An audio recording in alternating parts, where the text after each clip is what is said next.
بسم الله الرحمن الرحيم. الحمد لله رب العالمين، والصلاة والسلام على رسول الله وعلى آله وصحبه أجمعين. اللهم علمنا ما ينفعنا وانفعنا بما علمتنا وزدنا علما.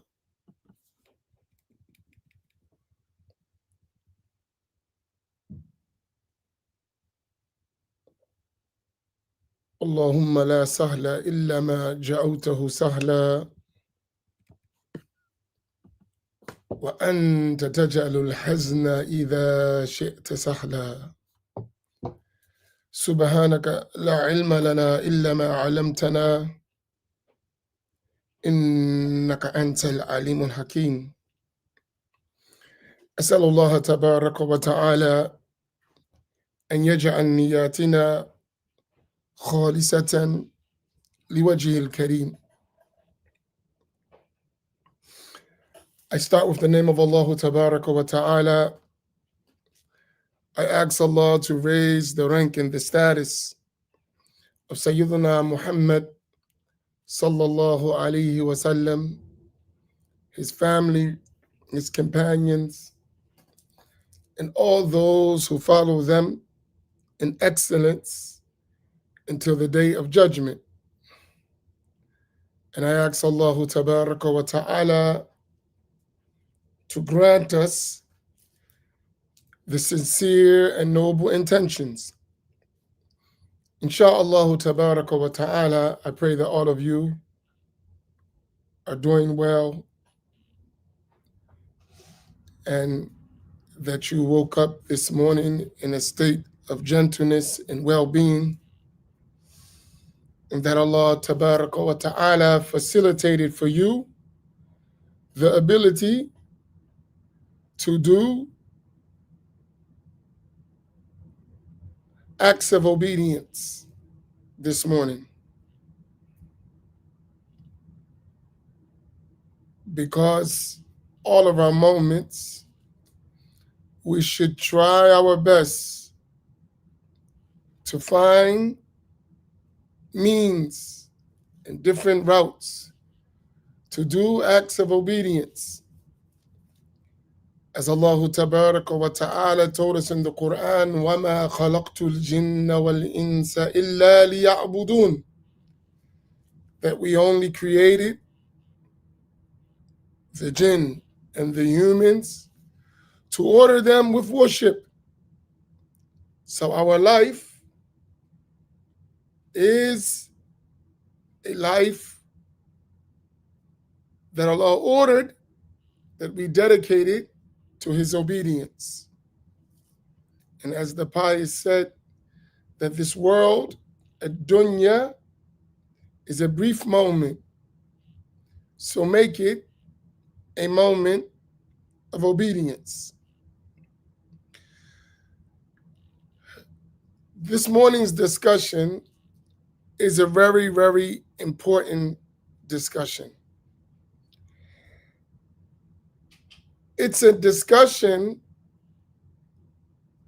of history, the present, and our future in terms of the legacy of Islamic knowledge that we inherited, should be preserving, and which we're going to leave for the future. My scattered thoughts this morning, and since it's so close to Fajr, post-Fajr reflections, because these were different titles for things we would do, so I just combined them, right? Scattered thoughts and post-Fajr reflections.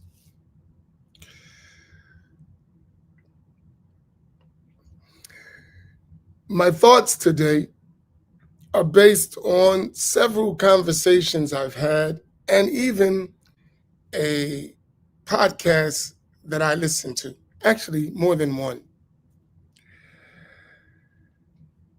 And it is the preservation of traditional Islamic knowledge among our people.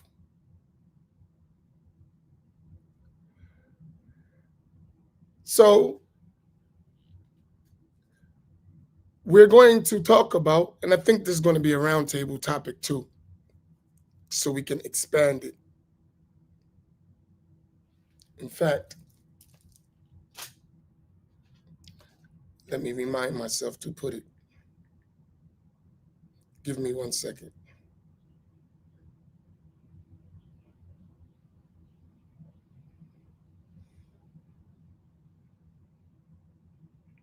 One second. While you share, inshallah.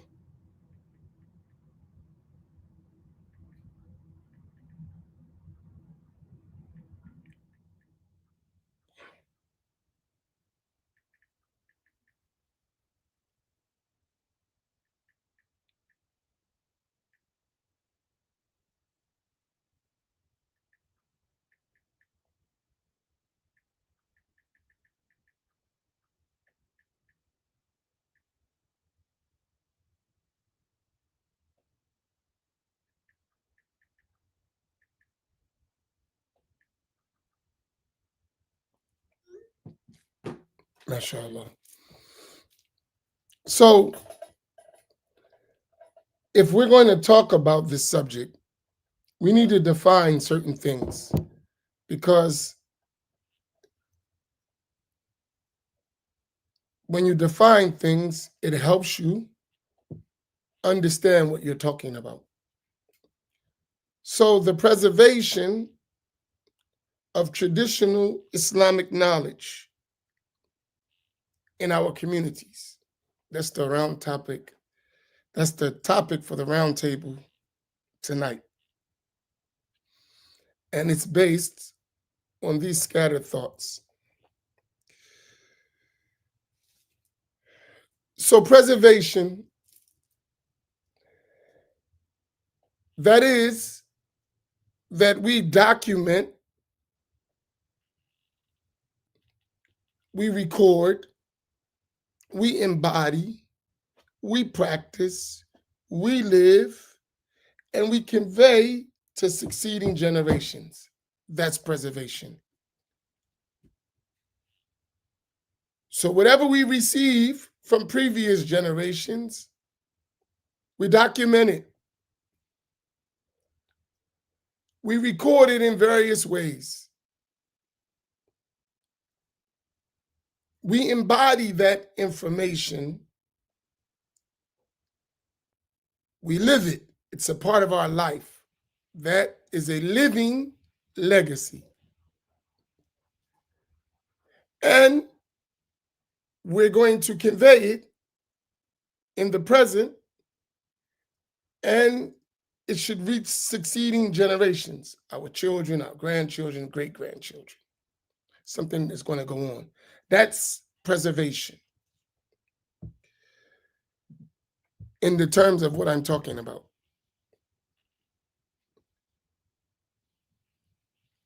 Traditional Islamic knowledge, traditional here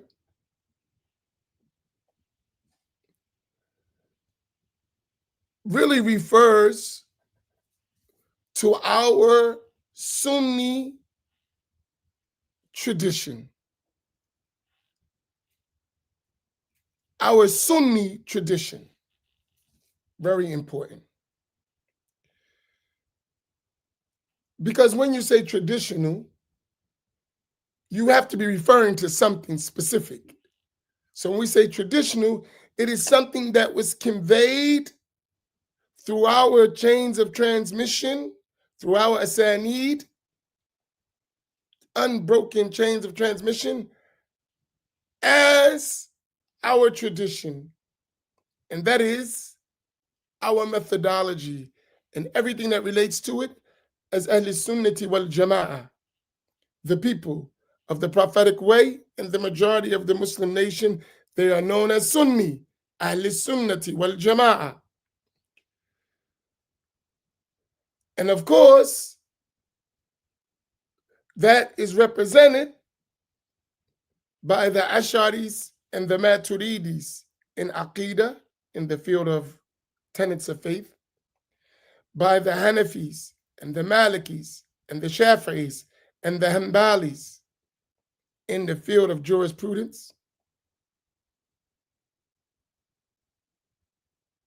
Today is the 21st. It is the 21st, isn't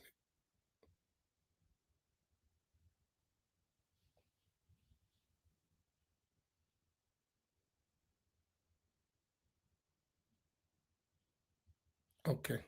I don't know. What's today's date? Isn't it 10? Yeah. It is 10/21. What are you talking about, Muti? I put that there intentionally. No, 25. Okay. I see what you're saying. Sorry. 10/25. Okay. I think people would grab that. Thank you. May Allah reward you.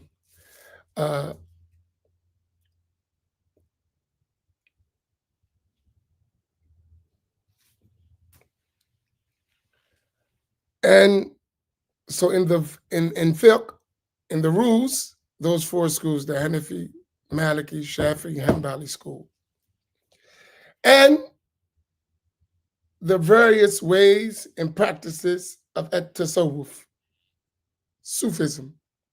That's Ahl Sunnati wal Jama'ah. Outside of that is not considered our traditional classical methodology. Islamic, because that methodology is taking and is a part of the deen of Islam. From the primary sources of Islam of Al-Quran, Al-Sunnah, Al-Ijma', Al-Qiyas, from the Quran, the Sunnah, the way of the Prophet ﷺ, the consensus of the Muslim nation, and deductive analogy in the areas of al-fiqh, Islamic practice. That's Ahl-Sunnah. And if we're talking about preservation, we need to be clear and not mix. We need to be clear and do not mix. Because if you keep mixing, you're going to leave a legacy opposite of that which was left for you. You have to be very explicit and definitive when you're talking about leaving something as a legacy or when you're talking about preserving. And that's what our scholars did. That's why they were so explicit. And that's how we got madhahib. That's how we got our books, our chains of narration. Because when they were preserving these things, those who preceded us, they were ensured to be explicit in what they were conveying in each field of Islamic knowledge. So when we're preserving, we have to be specific. It's extremely important. And we live in a time, may Allah protect us from it, where being explicit, being definitive is considered sectarian. But we have to overcome that.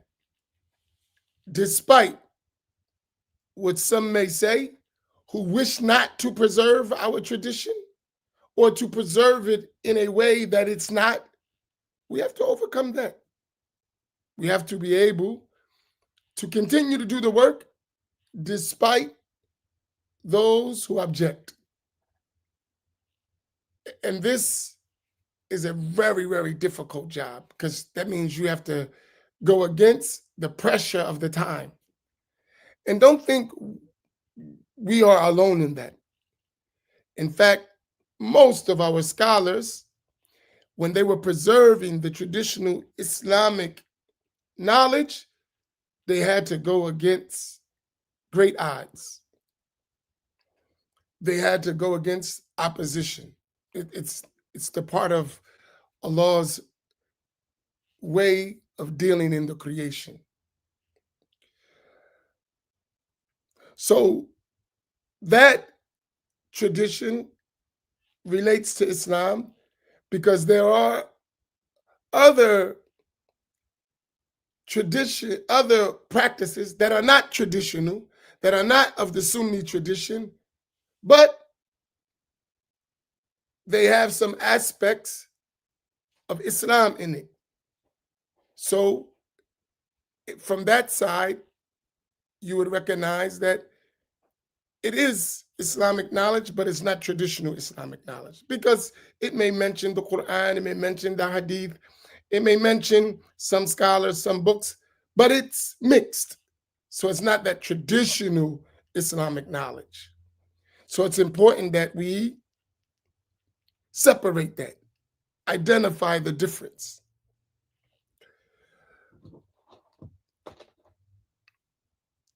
And knowledge means, in my context that I'm talking about, that we're actually learning something that we really understand and that we know how to apply. When all of that is combined, that's knowledge. We're learning something. We're understanding what we're learning and we know how to apply it. Until we have all those three things combined, we really shouldn't consider ourselves having knowledge. If you learned something, but you didn't understand it, and you're not applying it, it has never really become real knowledge. Let's write that down, inshallah, if we don't mind.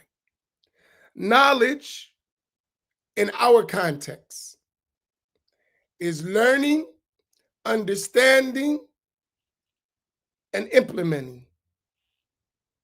That's knowledge. In the context, we're talking about preservation of traditional Islamic knowledge.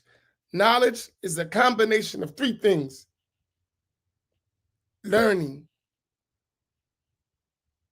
understanding, and implementing. And that takes us really, really digging in terms of our acquiring that knowledge. Especially when we're talking about leaving it and conveying it to succeeding generations. You cannot convey what you don't understand.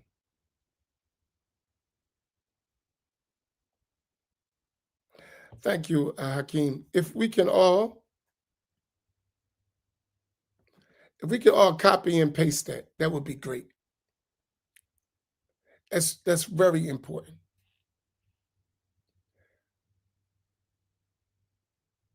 Just so that everyone has it, everyone keeps it in mind, because this is a lifetime journey, right? It is a lifetime journey,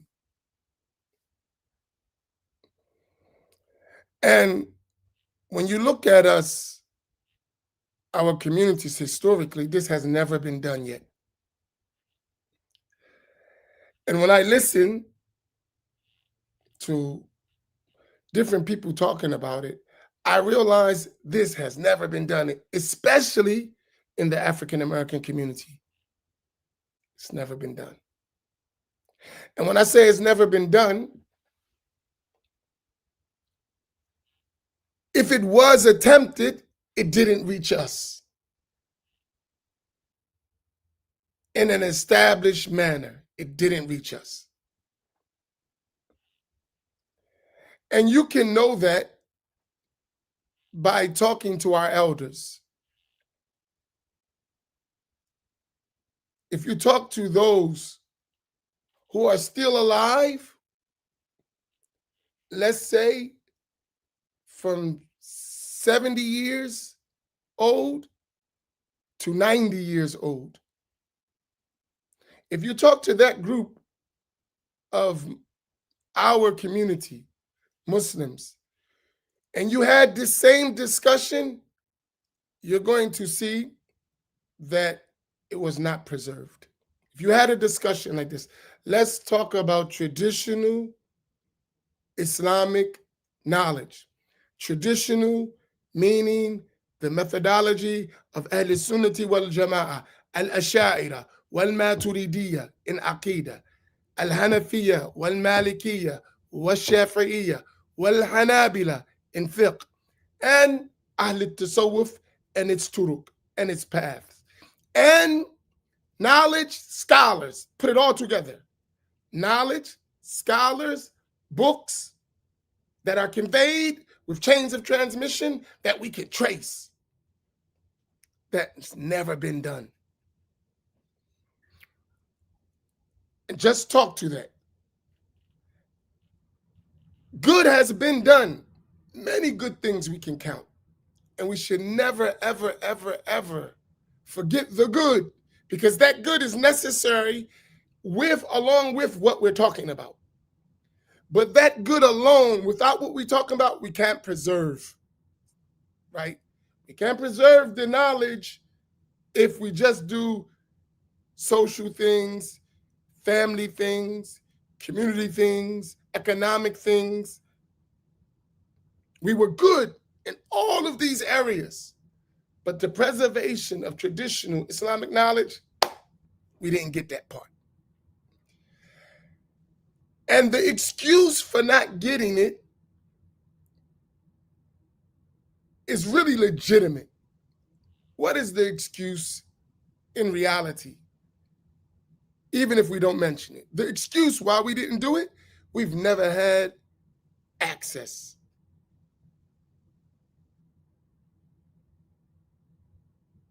Right?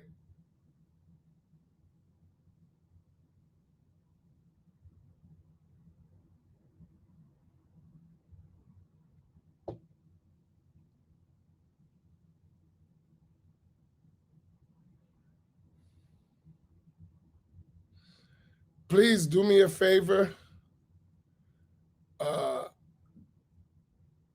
Do not use this platform to advertise things without talking to me first.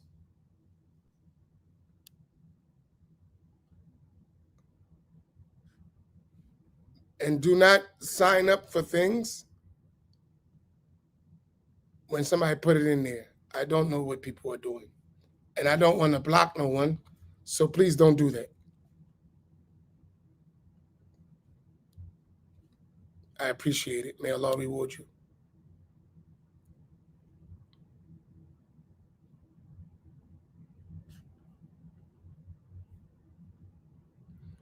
And I remind you, when somebody puts something there, whether they teaching, offering a class, don't jump in that. That's not something that we agree with. It's just people that come in and they put their stuff. But if they have something and they want it, send it to me. And inshallah, if we see that it is suitable, we'll share it. So that preservation aspect, it is our duty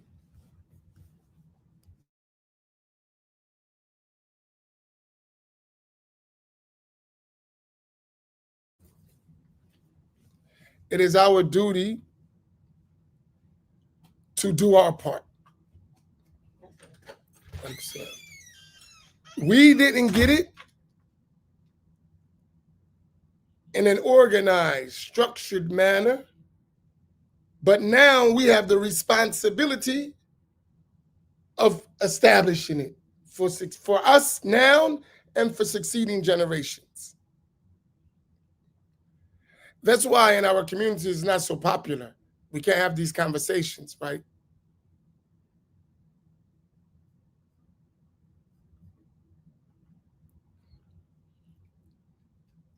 So it is important now that we start that. And I want to say something about that.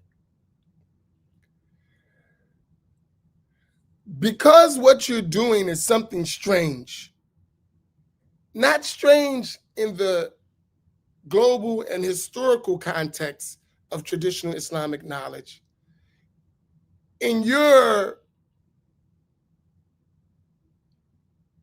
locality, in your country, in your environment, it may seem strange. But on the global and historic Islamic stage, it is the norm. It is the norm. And what has become popular in our environments is strange. As some of the people said, we live in a time where the ma'ruf, the good, is seen as munkar, as evil. And the munkar, the evil, the bad, is seen as ma'ruf, as good. And in our Islamic knowledge and studies, that's the case, unfortunately.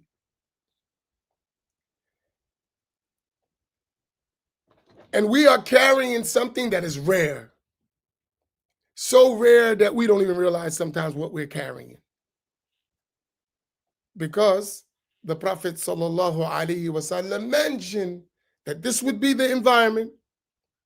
He said, sallallahu alaihi wasallam, that this religion started as something strange, and it will return to something strange as it began.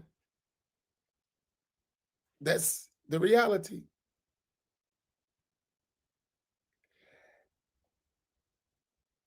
And the Prophet ﷺ said, give glad tidings to those strangers. And when the companions radiallahu ta'ala anhum asked, who are those strangers?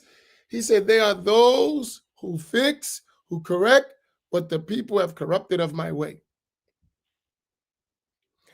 Now that claim, anyone could make it.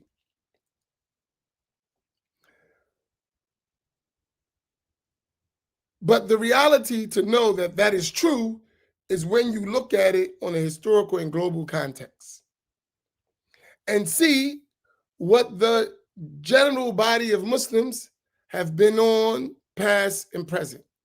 And that's why it's called Ahl-Sunnati wal Jama'ah.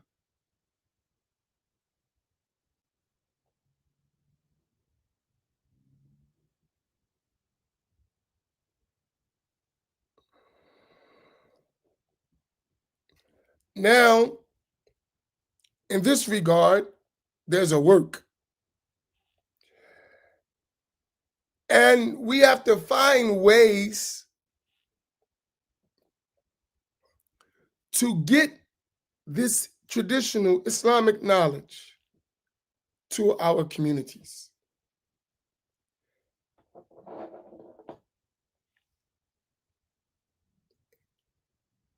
And remember, when you do it, there is established opposition in most of your environments that are called Islamic. That's something to think about. In most of your environments, in our country, in our communities, are hostile to traditional Islamic knowledge. Not because they're bad people, because of a lack of access, right? A lack of access. And then there are other means that we ourselves are doing that is an entire different subject. We ourselves, those people among Ahl-Sunnati wal Jama'ah who are truly Ahl-Sunnati wal Jama'ah, who know the tradition, who have inherited the tradition, there are some things we're doing ourselves that is making it very difficult to preserve this tradition. We are, to be frank, we are selling out ourselves. Too many of us are selling out. And there are causes for that. I'll say it again. Too many people who've learned the tradition, inherited tradition, are selling out. They are selling the tradition out completely while maintaining like they're on the tradition that they did not inherit. That's something to think about. As you can see, when I mentioned that, it brings a level of passion out in me because sometimes we don't see it because we don't know. We don't realize when someone's selling our tradition short. Sometimes we don't see it. And then, depending who's doing it, it makes it even difficult because I love you, because I like you, my friend, we are, but you selling us out. And it's clear. For whatever your reason is, that's irrelevant. What's happening is a sellout. And when we're talking about preservation, that's going to hurt you later. Maybe not now, you don't see it. But when you convey something you didn't receive, on the other side, they're going to pay for it.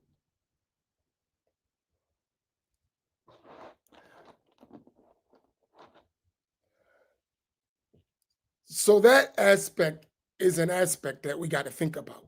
It's not something we can just ignore and act like it's not happening. Despite the open opposition to Ahl Sunnati wal Jama'ah, and I'm very explicit, I'll repeat it several times so it sticks in our mind.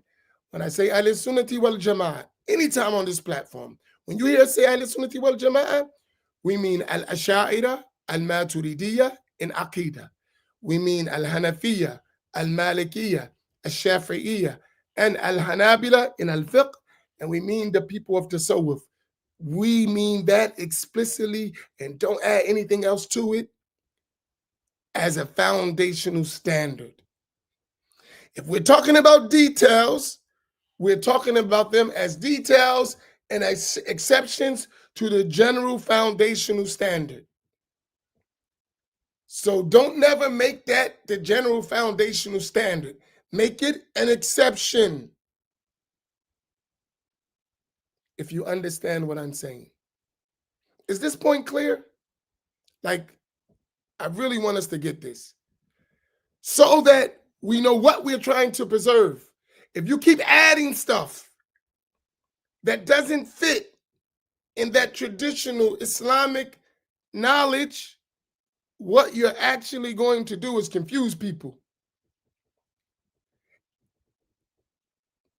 When you're teaching, and this is how we learned, we learn a methodology. We inherit it with our unbroken chains a certain way. Did we learn of other things? Yes. Did we learn exceptions? Yes.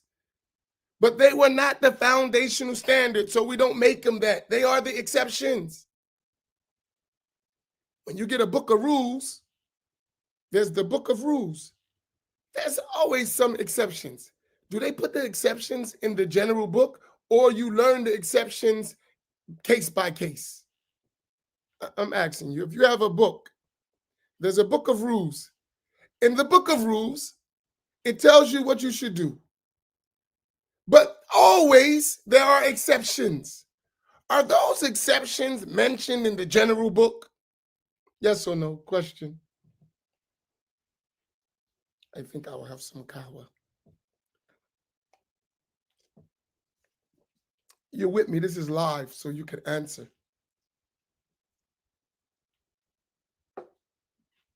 You know, you have a manual, say at your job, place of employment, and they tell you the rules. There are exceptions. Are those exceptions written in the regular manual? No, they're not. You learn them case by case. So when we're talking about our knowledge, there are rules, there are general rules, and there are exceptions. Don't put the exceptions in the rule. So don't start adding things that may be exceptions in some cases. But when you put them in, you make it as a general thing. I'll give you an example. I'll give you an example of what I'm talking about. I remember this was,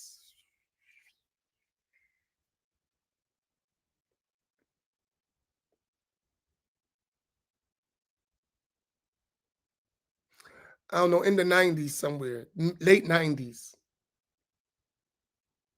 Maybe early 2000s, but I believe it was in the 90s. It's a long time ago.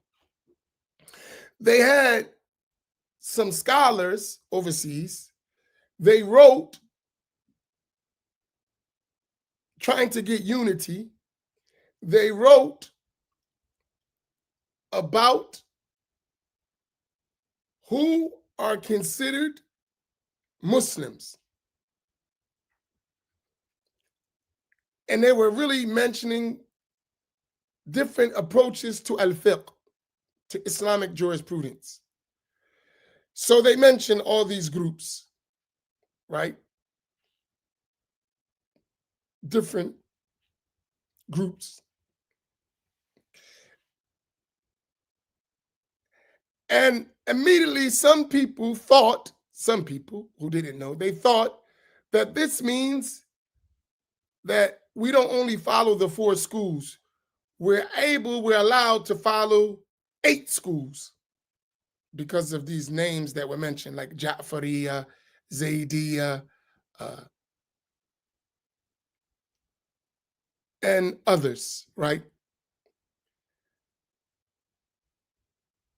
When we asked our teachers about this, because one of our teachers had signed on to that, so they asked, he said, no, y'all misunderstood.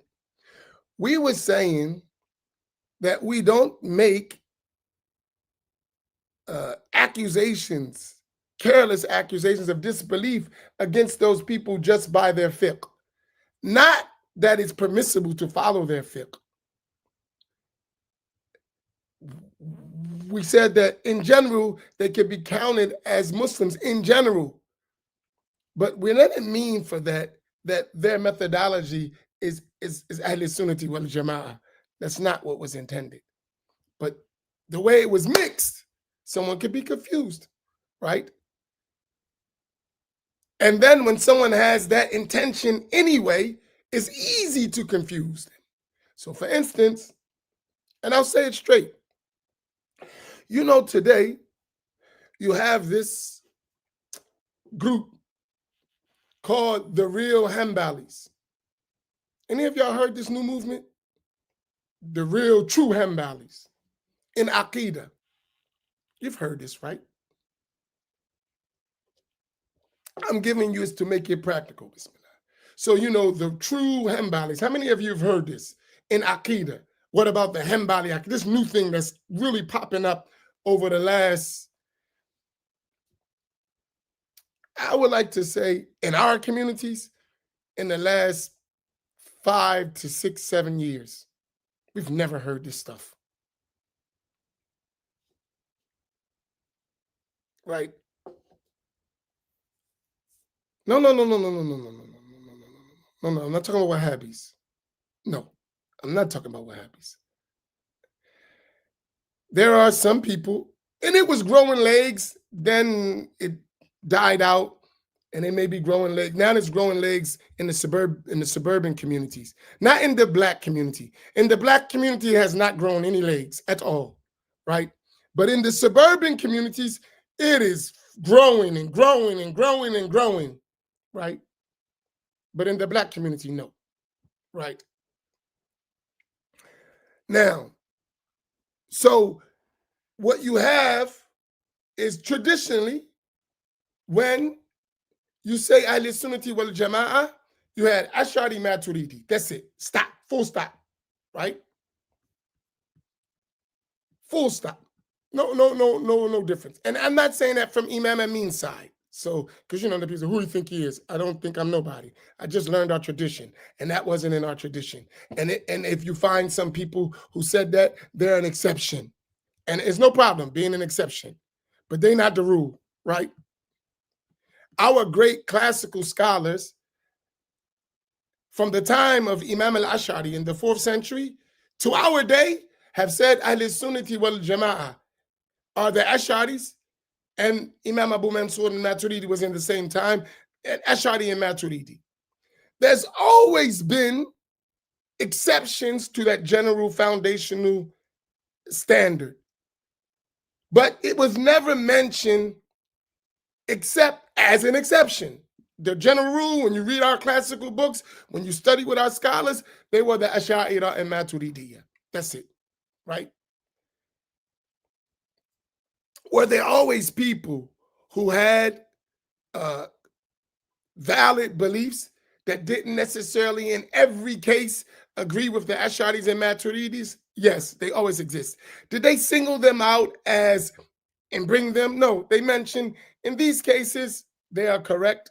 In these cases, they go against Ahl Sunnati wal Jama'ah. They always mentioned it like that, right?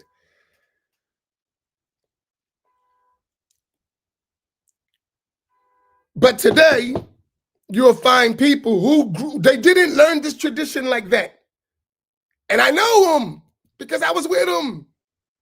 I seen you. I know the books. I know the scholars. We studied in the same places. How did you come up with that one? What happened was when this group developed, many of them were ex-Wahhabis. Many of them were ex-Wahhabis.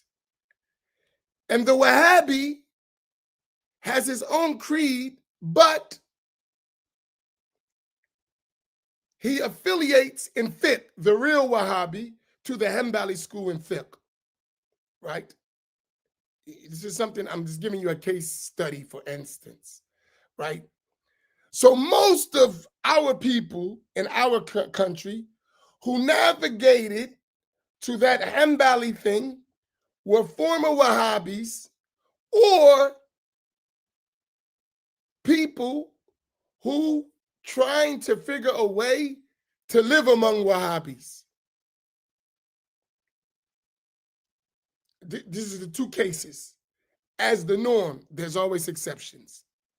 But as the norm, if you study that trend, everyone who talks about we are real Hanbalis, they were former Wahhabi. And when I say Wahhabi, I mean Salafi, what they call themselves, and Athari, and all of those things. They were mostly former Wahhabis. Or people who's trying to figure a way to negotiate with the Wahhabis in a creedal way. And that's where it's spread in our context. I'm not speaking for others. I'm speaking in our context. This is a fact that no one could challenge if you know our context. In our countries, because you cannot find a movement ever with this idea, right? And now that idea has become like, if you say Ahl Sunnah and you don't say the Hanbalis, like you're doing something wrong. Imam Haddad said nothing about the Hanbalis. Nothing at all. When he defined Ahl Sunnati wal Jama'ah, he mentioned the Ash'aris and the Maturidis, no one else. And now you have these people who love Imam al-Haddad, who love the Ba'alawi way. The Ba'alawis are Ash'ari. And Imam al-Haddad is a pillar, a foundation of the Ba'alawi way. Read his book, Risalatul Mu'awana. You won't see that. Do you think he didn't know that there was some Hanabila who had the correct belief? Of course he knew that. He's Imam al-Haddad. He's a mujtahid. He was the Imam of his time. But as the standard rule, what did he mention? Al-Ash'a'ira wal-Maturidiyya. In Egypt, the great Hafiz Muhammad Murtada al-Zabidi, the author of the famous commentary on the Ihya Ulumuddin, in that book,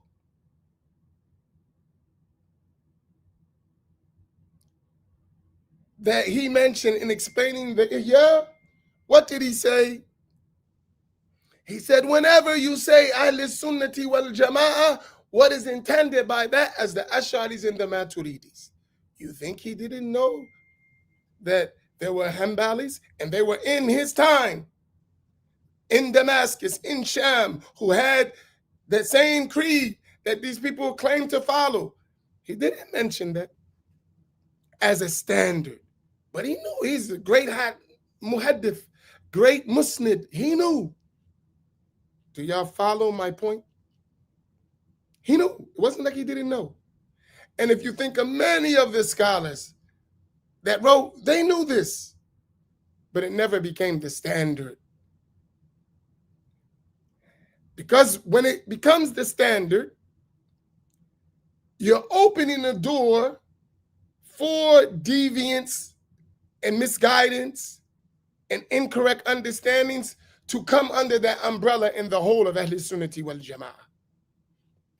As a general rule, and I keep saying this, we're not talking about exceptions. As a general rule, right? So this new movement, in it is truth, yes.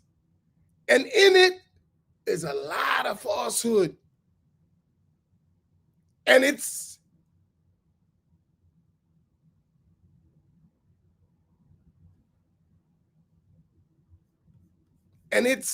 becoming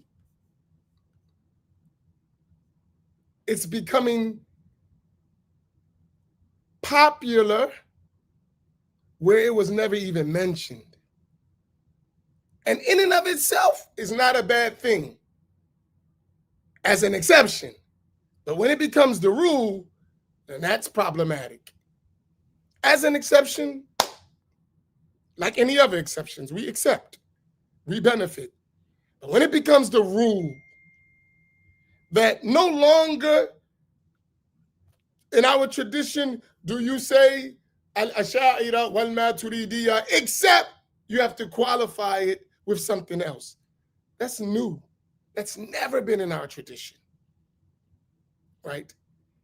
And what also you're going to have to do in doing that is you're going to have to qualify everything that distinguishes Ahl Sunnati wal Jama'ah from everything that is not. And you're going to have to start compromising. And every time I listen to those people do that, there's nothing but compromising happen. And what we have done, and this is a mistake on our part, meaning our educated people among Ahl Sunnati wal Jama'ah, we haven't been very clear in laying out what we mean. We just say names, and people don't understand titles without context. So if we just say Ash'ari and Maturidi all the time, you can say that until you blue in the face. If people don't know what an Ash'ari is and what they believe, or a Maturidi is and what a Maturidi believe, what is traditional Sunni Islamic knowledge and creed, or in practice, or in spirituality, the name don't mean much to the one who doesn't know the content of the name. So we have failed in that, and I'm realizing it. But sometimes it takes time to see what you're doing. It takes time. Sometimes you just, you miss things. And we've missed a lot of things because this whole thing is a new context. It's a whole, like this North America is a whole new experience for traditional Islam. It's a new experience. As the tradition, as parts of it, it's not new. Like we've always had different aspects, but as a complete system, is totally foreign to our way of practicing what we believe was Islam. And that's by design, but I'm saying it's new. That's why you don't have it regularly. That's why when you hear something like what we're talking about, it sounds strange. It's like, man, what is he talking about? I'm talking about traditional Islam that we've learned for 1,200 years, right? But in our context, that's like not following a madhab. In traditional Islamic societies, people who learn Islam, that's a given, following a madhab. In our environment, following a madhab is almost like worshiping other than Allah to some people. Shirk. To follow a madhab. And when we think of madhabs, we only think of madhab in fiqh. We don't even realize madhab in aqidah, right? But in our context, that's like shirk. Like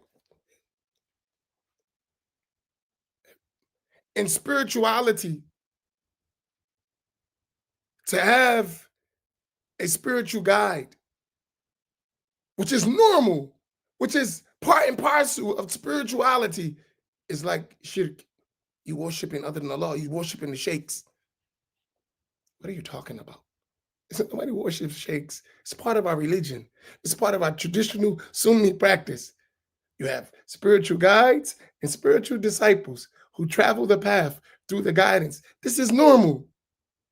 But for in our environment, from those oppositions, they've made everything traditional shirk.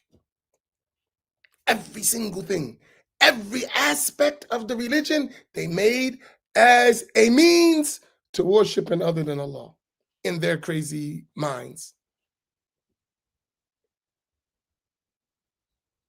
I read something yesterday.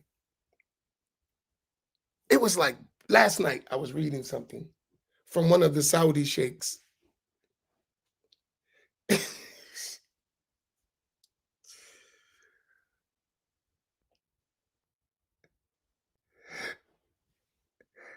And he big sheikh. All of the people we see today in our modern time, in our environment, were at one time among his students. Every single one of them. Every single one of them, right? He was giving advice to Saudi kids, young people in Saudi Arabia. And he said, do you know what the Arabian Peninsula looked like before the Salafi Da'wah came?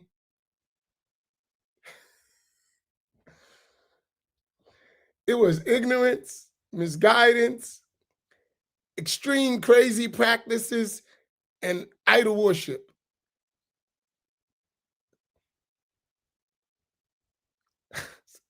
Really?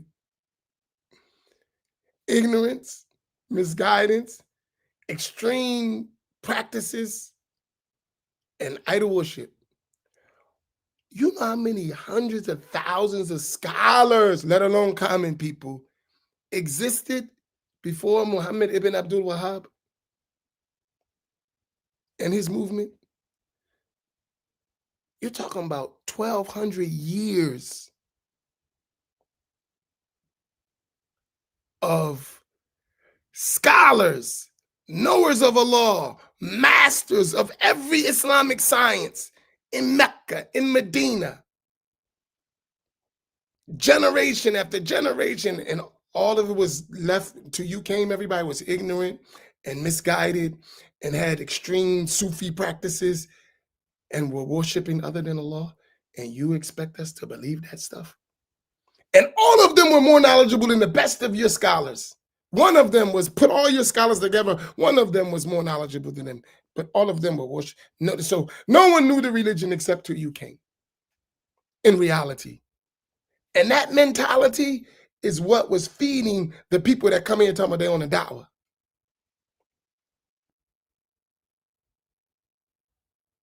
I mean, just think of that. And I'm reading this stuff, I'm like, he cannot be serious. Yeah, he's dead serious.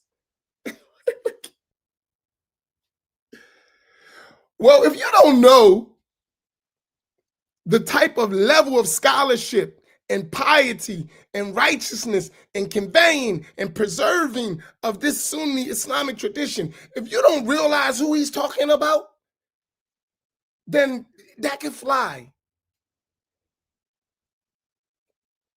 But you're talking about the masters of the people who convey this religion. And that's the norm now in our communities. That's the norm. That mentality through their indoctrination is the norm.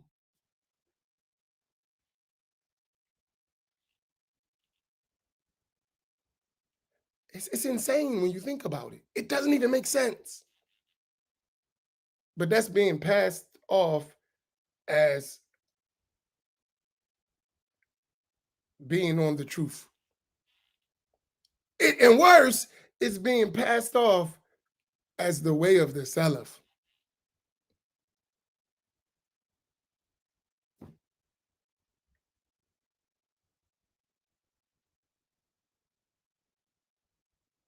I mean, and imagine they had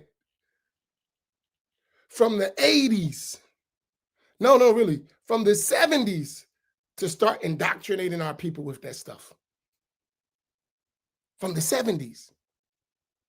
So you're talking about almost 60 years of direct indoctrination to our communities.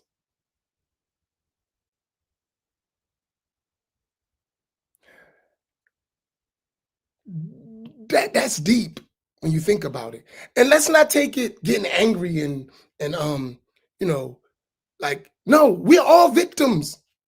Like that comes from somewhere else. It's not like you didn't, you wanted seriously to go learn the deen. And that's what you ran into. Right? That's what you ran into. And now that ideology has spread, and when it's starting to be unveiled, it's turning into another movement. But it still exists. And that's why we have to be explicit. Because if you keep that going, you're not going to have no tradition in a minute. Your children will not inherit Sunni Islam. They won't. Just like we didn't inherit Sunni Islam. We inherit all kinds of groups and ideas and movements because we never knew. No one never gave us the knowledge in a structured, organized way. It is as if it didn't exist. That's why if we just have, like, I was talking to a person,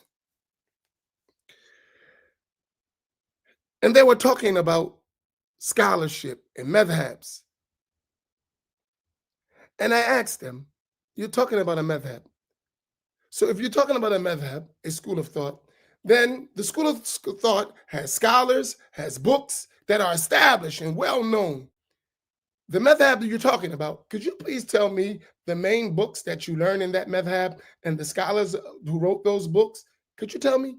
No clue. No clue.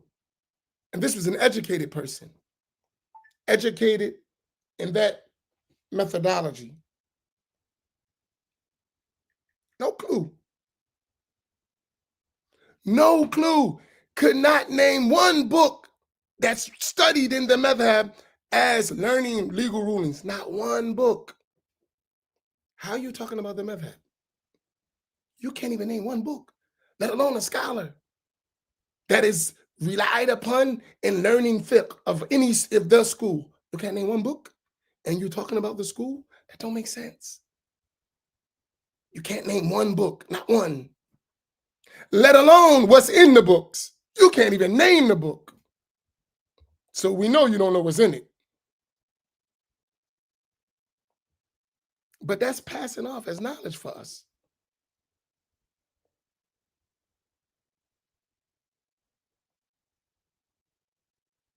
So there is something we have to correct, right?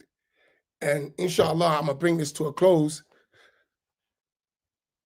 But this whole thing, and I'm going to do it, inshallah, over days. And I pray that Allah's give me tawfiq to do it. We have to learn our tradition well. And I think the first stage is identifying it. Because the game has been played on us so well that we ain't even at the level of really studying. Because that's a whole nother thing from slavery that we got to fix, and from oppression in this society, in our education systems. There's a lot of things we got to correct, right? But at least at the first stage, we can start identifying. Somebody said to me, and I want to thank them, they know who they are. They said to me, Imam, maybe your work should just be a work of informing us. And for your life, that would be sufficient. Stop worrying about so much teaching us and making sure we understand all these details. You might be at the level of just making sure we know what we have to do. And the next level may be someone showing us how to do it. I never thought of it like that. It's just concentrate on showing us what we need to do, while at the same time you give us some stuff, but really make sure we understand the foundational system. And I said that was very wise, because for us to understand the system's going to take a time. It's going to take time. Not going to happen overnight. There's no precedent for it in our communities.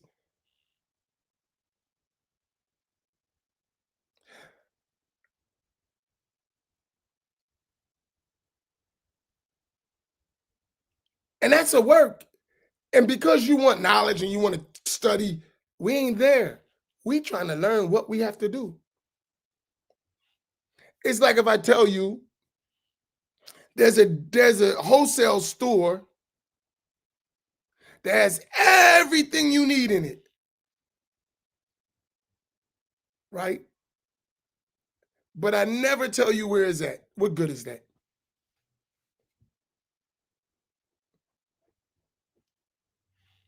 You're never going to reach the store. So explaining to you about the store means nothing, because you're never going to get there. If I hide the directions from you, don't tell you the address, don't tell you the real name of the store. I just, there's a store, it got all this stuff in it, wholesale, real cheap, but I never tell you nothing. It's not going to help you.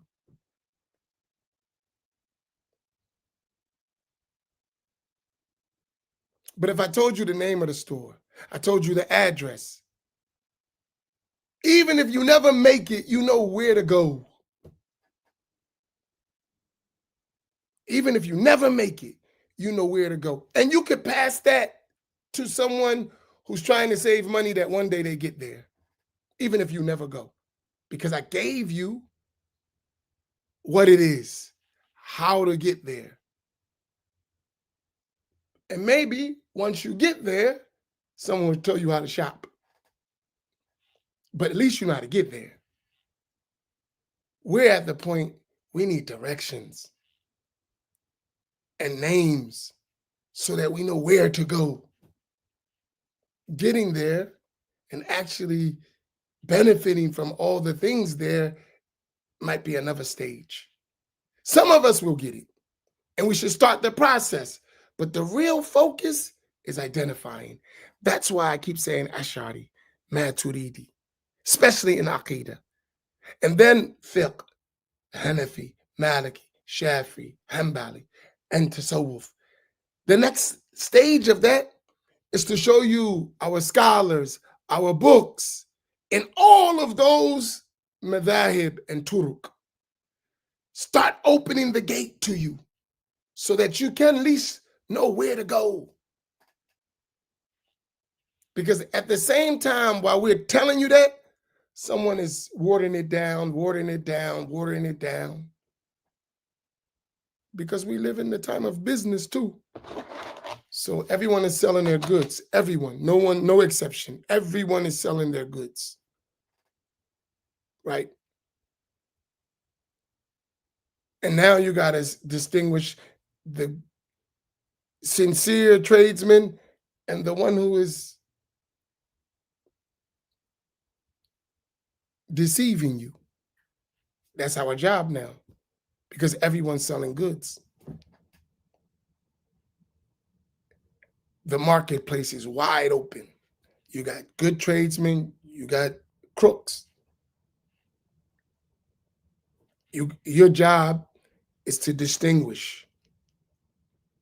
And we have that job. It's not an easy job. It's not easy at all. It's not. But we have to do it. So I hope this is just, we're going more details, because this on the roundtable tonight, I'm going to get more specific. And I think we need to do that, because a lot of y'all are listening, right? And that's a good thing. A lot of people listen, they don't say nothing, but they just listening.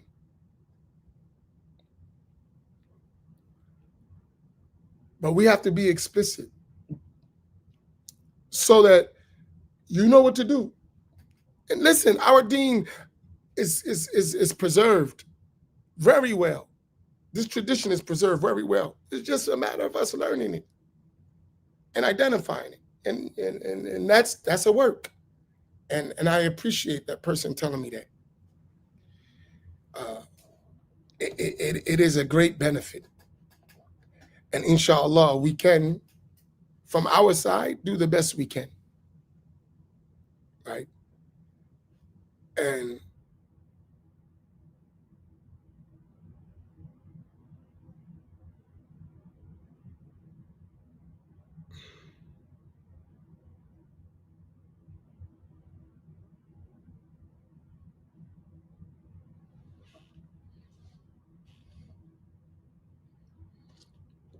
if there's any quick questions, I saw one or two. Please feel free to ask. I'm open. I have a question. Are we ever going to get back to the When the Rubber Meets the Road series? I don't even know what we was talking about. I don't remember. I'm sorry. You got to remind me, Hamza, what that was all about. I forgot. Sorry, man. I'm getting old and I don't remember. So you just got to remind me whatever that meant. I don't even remember.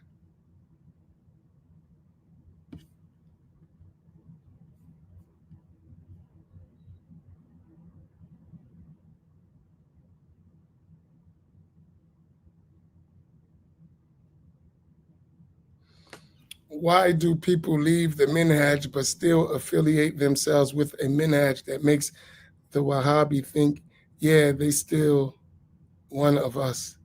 We cool with each other.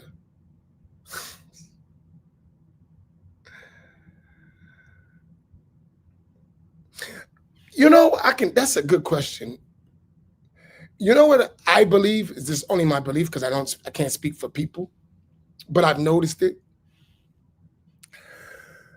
Even within myself, when you make a lot of effort to learn and to sincere effort, and you later learn that you were mistaken, sometimes it's very difficult to let go.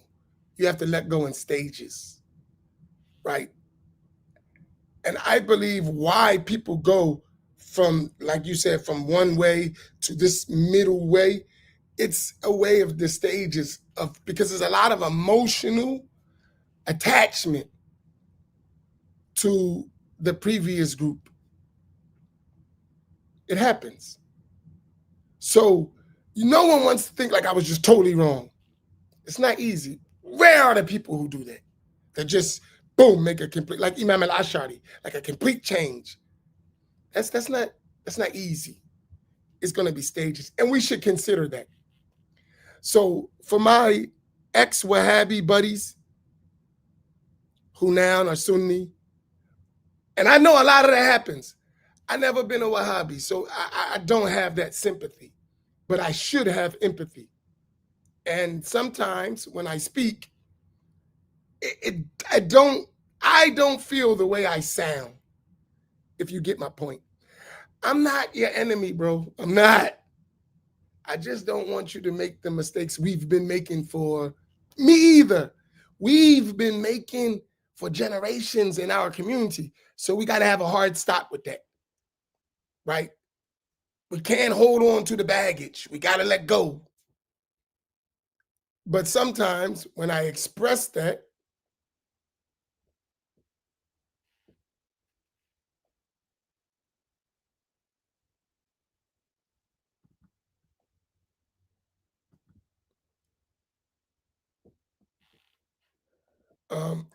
I put that person in timeout with all them Christian crazy questions. We're not getting ready to do all that. So don't even pay them no attention. I put them in timeout. They come back, I'm going to ban them, right? Because we're talking about something important.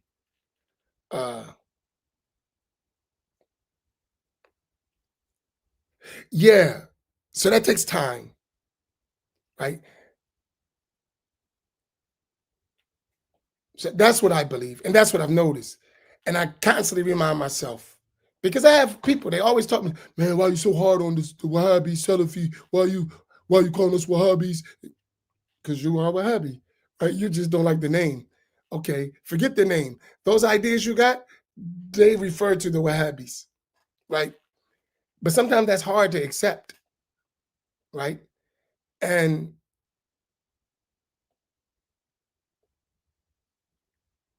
it is what it is. And I know, especially somebody like me, you don't have many people as explicit as me, right? They know it, but they won't say it. So it leave you kind of like out there in a way, like, man, this guy, man, he's radical. I'm not radical. You know the same thing I know. You just won't say it. But when you overseas with your teachers, they say it and you don't say nothing to them. Then you come back here and act like your teachers didn't say the same exact thing. Listen, every single person that's Sunni, that studied overseas in any of those environments, know and have heard from their teachers the term Wahhabi. Every single one of them. So don't think when the guy's over here acting all nice, when he's studying overseas with his teachers, classical Sunni books and scholars, he's heard the term Wahhabi used by his own teachers. So, but now we get here and all of a sudden we don't know the words no more. Just like those Wahhabi guys, they've heard that we are idol worshippers, grave worshippers, saint worshippers, vow innovators, Jahmiya, Mu'attila, you name it, they heard all that. Then when they come here, act like they never heard none of that. It's like, come on, stop. Right? You've heard the terms. You know what your teachers say. So just be honest. Right? Just be honest. That's what I believe. So for us, we gotta be sensitive. You know, that's what I believe. That's my belief. I could be right, I could be wrong. But from experience, I think I'm close. If I'm not 100% right, I'm above 75%. I believe that.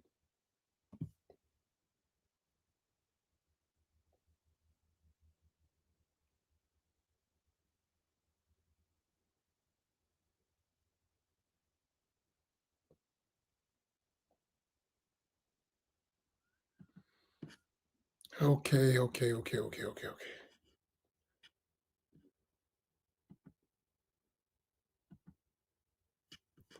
Why don't they Hanbalis include themselves under the Aqidah of the Maturidi Ashari? And I'm not talking about the Wahhabis that claim the Hanbalis. Listen, let me make this public thing. And I'll put it out again. That's a good question. I could answer that. Right?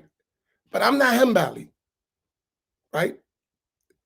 So if I answer it, you still would wonder, what do the Hanbali say?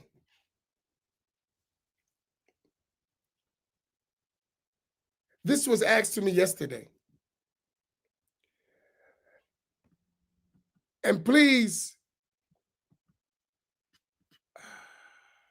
I'm going to say something to my non-African American people. Don't take this offensive. Please understand context. Everything is context. They offered me to invite a quote unquote white Hanbali convert, Caucasian American or whatever, Caucasian, to bring on the round table. And I said, no, find me an African American Hanbali. That's a real Hanbali. And we can have a real discussion. I said that intentionally. Do any of y'all could figure out why I said something like that? Before I answer, I said they have white Hanbali convert, Hanbali. I said they want to bring him on a round table. I said, no, find an African American Hanbali and bring him. Why do you think I said that? Do you think because I'm a racist? Imam Amin, he doesn't like white people. And that's why he said no white people. No, that ain't it. But if you think that's it, okay, go ahead. But I would like to know why you think I said no. And I answered saying, have a black Kambali do it. Let me see your responses. I'm going to answer why. Because we need to see our people in the forefront as educators. And many of us relate better to our own kind. Okay, faith, growth. Okay, that's one answer. Anyone else?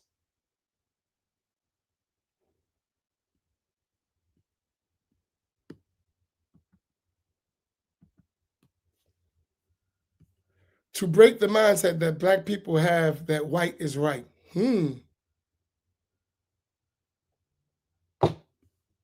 Because an African American will know their people. My brother Jimmy Whitehead, how you feeling, my brother? Good morning.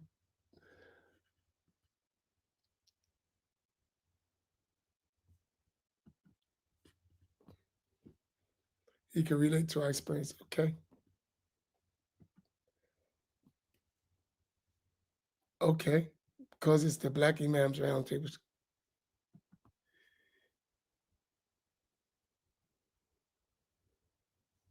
Wow. Allahu Akbar. Bilal, where are you from? Are you somewhere else? Are you in America? Oh my goodness. That is a beautiful answer.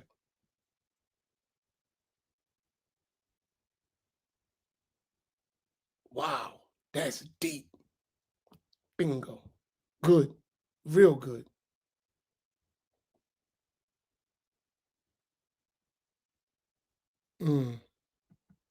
Okay. Some good answers. I'm going to tell you why I said that. Several reasons. If it is such an established madhab, right, it should be easy in creed. If it's such an established madhab, it should be easy to find among African Americans tons of them.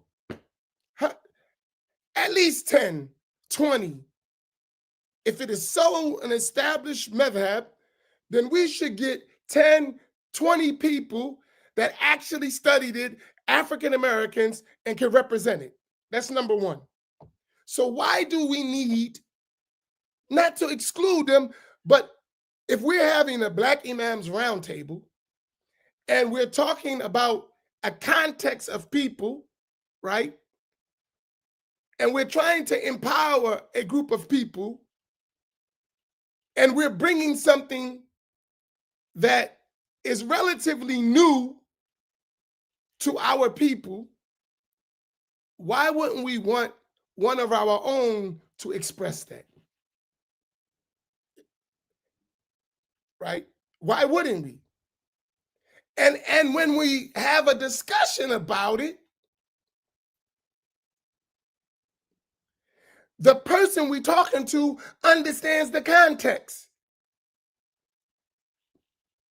He understands the context of the entire conversation because he's from our communities, and it looks totally different. The African American in the hood, in the inner city, his experience with these ideas is totally different from the one who learned in college, on the university campus, or in his local MSA. It's not the same. Not the same at all. I'll give you an example. Let me show you. I have a friend. He's a Caucasian American. One of the closest Caucasian Americans in my life. Very close to me. Learned person, studied for decades, right? Mastered the science, studied with some of the greatest scholars in the world. It's my friend, like very close. If me and him talk about this subject, it's gonna sound totally different. Why? Why? It's going to sound totally different. We study the same stuff, the same countries at different times, but same scholars. We know the books, we know everything. If he talked and I talked about the same thing, it's going to sound completely different. And we're talking about the same thing because our experiences are different.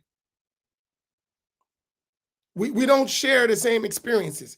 Though we share the same traditional Islamic knowledge, the way we intake it, the way we receive it is different because our experiences are different. It's not the same experience. When I'm listening to him explain Aqeedah, I'll be like, man, you better pick that thing up, right? He don't think in the context I think. So when he explains the idea, he doesn't explain it because it doesn't impact him the same. Because he doesn't live in environments that we live in, and the issues concerning, for instance, the creed are not the same. They're not even an issue in his environment. They're a major issue in my environment, right? So because of my environment, certain things have, like, they're highlighted, they're triggers, they're everything. They're not the same in his environment. And what's in his environment is not a concern for me. Like in his environment, atheism is a problem. We don't even think about atheism, right? So for him, that's a big issue. For me, that's not an issue at all. Black people need God. It ain't no way black people talking about there's no God. That's not us. That's white folk. We don't have that problem. You might have a misunderstanding of God, and we got to correct that. But ain't no black man walking around, not a majority of black people talking about there's no God. That's not us. We only have a choice to believe in a God, or, as they say, a higher spirit or force when they don't have the correct belief. But for them, ain't no black man talking about no God. As a general rule, there are exceptions, and probably that person talking like that been hanging out with others. That's not a conversation. God has been our support through this whole journey. It would be foolish for a black man to talk about there's no God. For our reality, we probably wouldn't even be here anymore if it wasn't for God. We don't have those issues. We know from our condition there's God, right? So they want to study atheism and, philosophy, and we ain't interested in all that stuff. We on the ground. Is it different? Even though he learned about atheism, I learned about atheism. He learned the refutations about that. I did. He learned about the Wahhabi ideas and all the stuff. We learned the same stuff, but different things impact different people in different ways, right? In his environment, there are no Wahhabis. And if they are Wahhabis, they're educated white converts or Spanish people, and they're of an upper middle class. That's a whole different environment. My environment, criminals, ex-criminals, undereducated people, gangsters with these ideas. It's a total different view, right? Total different view. The background of the one I'm talking to, that I'm commonly talking to, that I'm confronted, that's in the reveille every day, is not like this guy. He don't even want to have a debate because he's worrying about his stocks. He don't even want to talk about these things because he's worrying about his kid going to college and going overseas to study and preparing for a future to be a doctor on his break in his university. He want to have a year. That's that environment. The environment I'm in, totally different. If you understand my point, not one better than the other. It's just totally different. So the reality and the concerns and the approach is going to be totally different.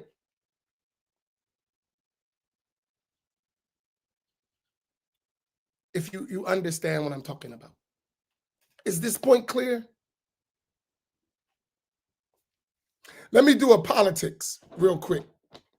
I'm gonna give you, we having politics right now. So we have two candidates running for mayor in Atlantic City.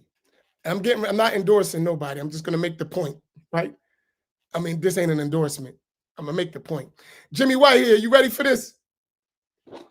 You right up your alley, right? So you have two people running for mayor. The mayor that you all know, who is a friend of mine and has been with us and been sponsoring our events, always for years, Mayor Marty Small. And there's another Pakistani person who's running for mayor, Brother Naeem Khan, right? I know both of them. Before politics, before any of that, I remember when he came in the country, right? Our brother Naeem. I remember when he came in the country. And he know I'm a straight shooter. He probably don't like it much. I remember he used to hang around the blacks. I remember that too. I do. I remember when you used to come to the black community. I do remember that regularly. But maybe you had, right? And I remember the mayor always in the black community. Notice the difference. I remember you used to come to the black community. I remember him always being in the black community. Never left the black community, ever, right?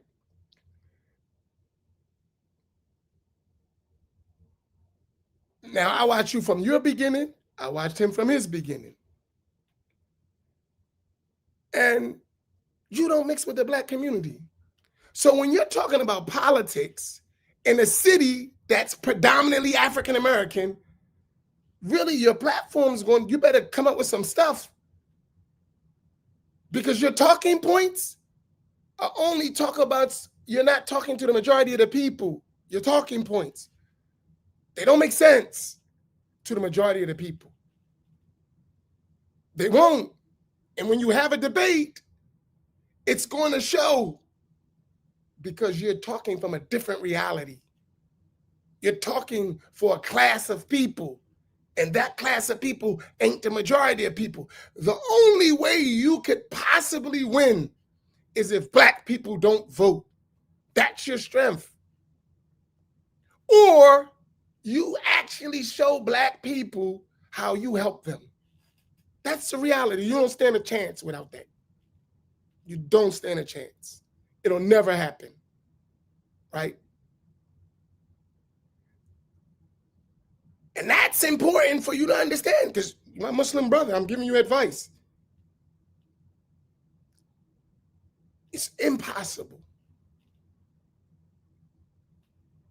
And what you're hoping, even if you don't realize it, you're hoping that black people forget about themselves, which is normal. People think black people forget about themselves, forget about their concerns, don't do anything, and then we just get whatever come to us. That's even in Islam. It's true. Like it or not, it's true. We got to fix that.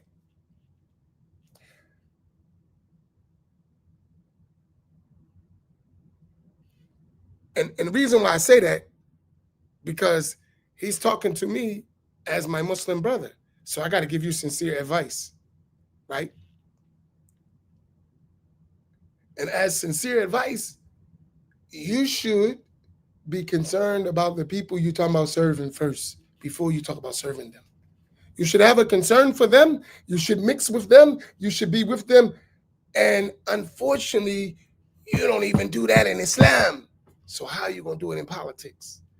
You can fix it. I mean, everybody can change. You don't even hang around black Muslims. So what's your concern about black people in general? You don't even have a great concern for black Muslims. And maybe you never thought about it because it's not your context. It never crossed the mind because it's not your context. And I understand that. But I'm telling you, what you're trying to do, you need to consider that.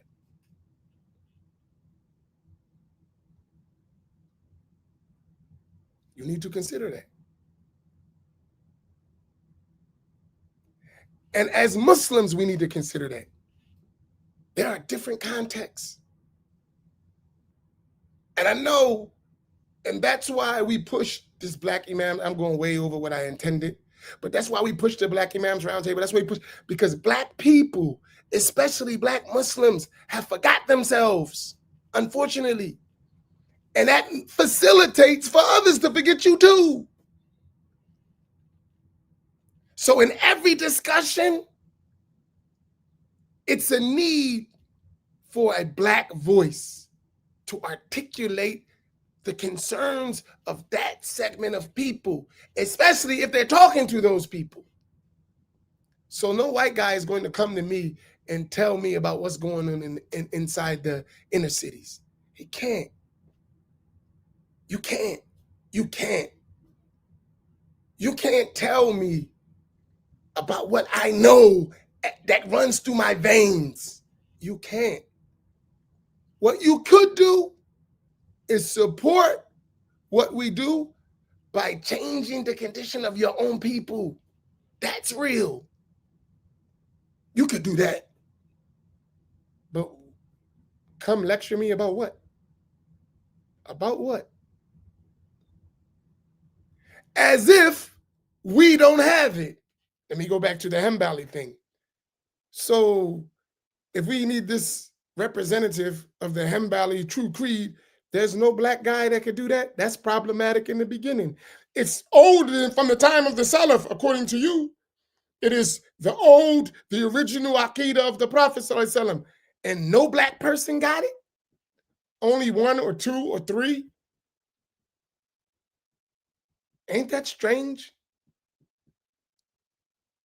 Let me ask you this question. Is that not strange? You're telling me this is the creed and the original correct creed of the Prophet ﷺ, and you mean to tell me no Black people got it?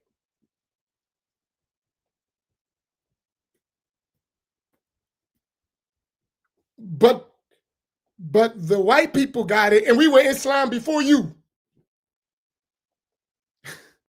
We were Muslim before you. When you was a baby, we was practicing deen. We was generations of Muslims in the struggle. And you go on a college campus and you learn some stuff, and now you are a teacher? Come on, man. Stop. Would you knock it off? That's when you get like, would you knock it off? Really? And what gives the person their status is that they went to a university that contradicts the creed you telling me about, and that gives you status? No, absolutely not. And if that's the case, then we got a serious problem. You're proving my point that Islam has been hidden from us. That's what you're saying. Because many of us studied overseas. I got a bunch of Black Ash'aris. I can line them up. A bunch that studied overseas that are Ash'ari. I could pile it up. Why we can't do the same thing with the Hanbalis? We could do a bunch of Black Maturidis too. Why we can't do that with the Hanbali? The so-called true Hanbali creed. And I'm not denying there's a true Hanbali creed. I'm not denying that. But I'm saying, where's our representatives? And don't tell me one or two or three people. That means somebody been branching out doing something. And that's fine. Nothing wrong with it.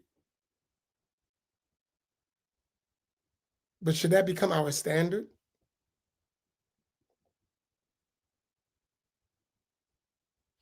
And why should we, as a people, leave a well-trodden, well-thought-out path to follow something that doesn't even have a bunch of representatives? Why would we do that? Why won't we just leave it as the exception and recognize it as a valid exception? Why are we trying to make it the rule? These are valid questions, right? And if the Ash'ariyah and the Maturidi, according to the true Hanbalis, are valid madhabs, then what we debating about? Why are we trying to make something a big issue when everyone is already guided?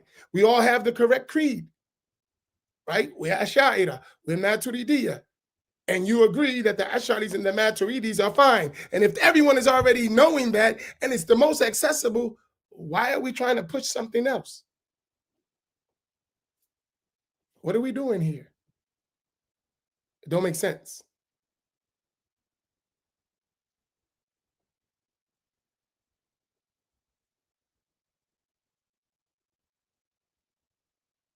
So, inshallah, I hope that the point is understood. And listen, y'all, I want to tell y'all something.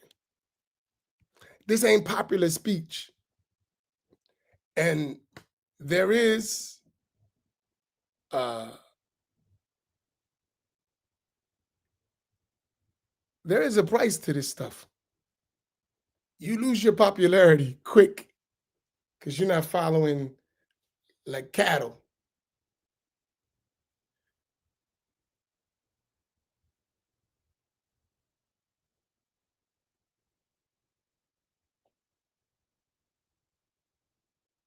Woof, this guy is on fire.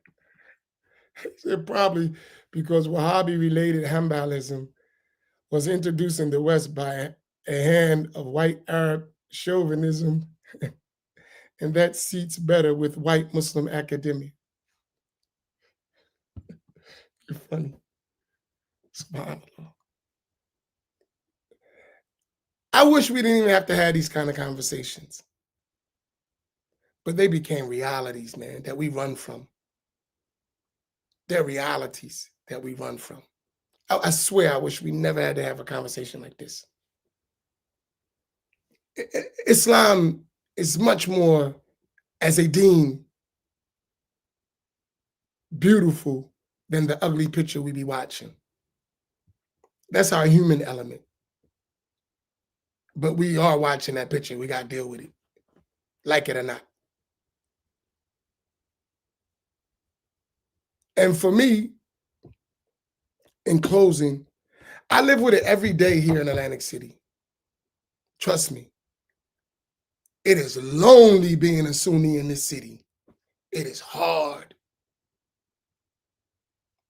In Atlantic City, New Jersey, it is extremely difficult to be a Sunni, traditionally trained Muslim. It is not easy.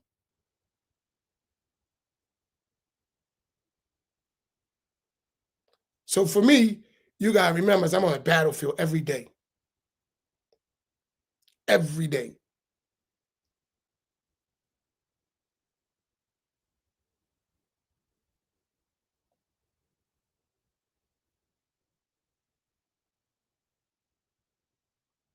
Every single day. There's not a day go by that I'm not dealing with these real issues every single day. You know how hard it is to educate our community? I've been at it in Atlantic City for over 25 years. It is not easy. It's not. And it don't all have to do with Islam. A lot has to do with how Black people feel about themselves. I honestly believe, had it been a white guy saying what I say, it would have went over much better. From experience, I watch. Had it been a Pakistani or an Arab, it would have went over a lot better. But having a Black person, oh, that's not easy. That's not easy. I know it for a fact. We respond much better to other than ourselves.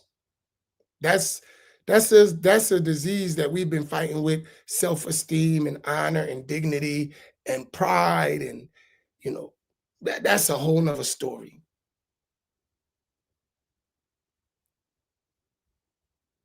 And Wahhabism has spread heavily in our communities because someone else is conveying it at the top, the Arabs. It's not even though there's black middlemen, at the end of the day, it all go back to the Arabs. So it's easy for them to accept the authority of someone else because the blacks themselves can't even get along. So it ain't them. It's the level above them, the Arabs who are conveying to them. Because if you look at the blacks among themselves, they don't get along at all. This is a disease we're fighting. And may Allah make it easy. But I say that so you understand context. You got to understand context. And if you understand context, it don't sound as harsh. When you understand the context. In fact, when you understand the context, these discussions are obligatory. They have a fard kifaya to it when you understand context. When you don't understand and you don't care, it don't have a context. In fact, it may be offensive. But when you understand and you care and you live it, it's fard kifaya, excuse me. It's a communal obligation to fix this issue.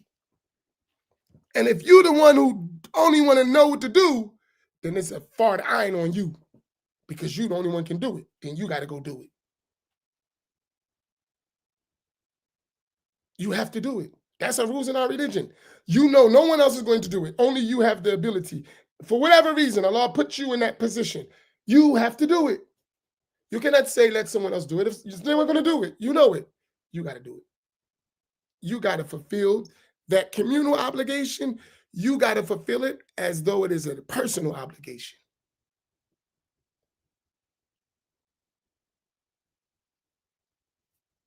So may Allah make it easy. I hope this long, drawn-out discussion wasn't too much for you, but I think it's necessary.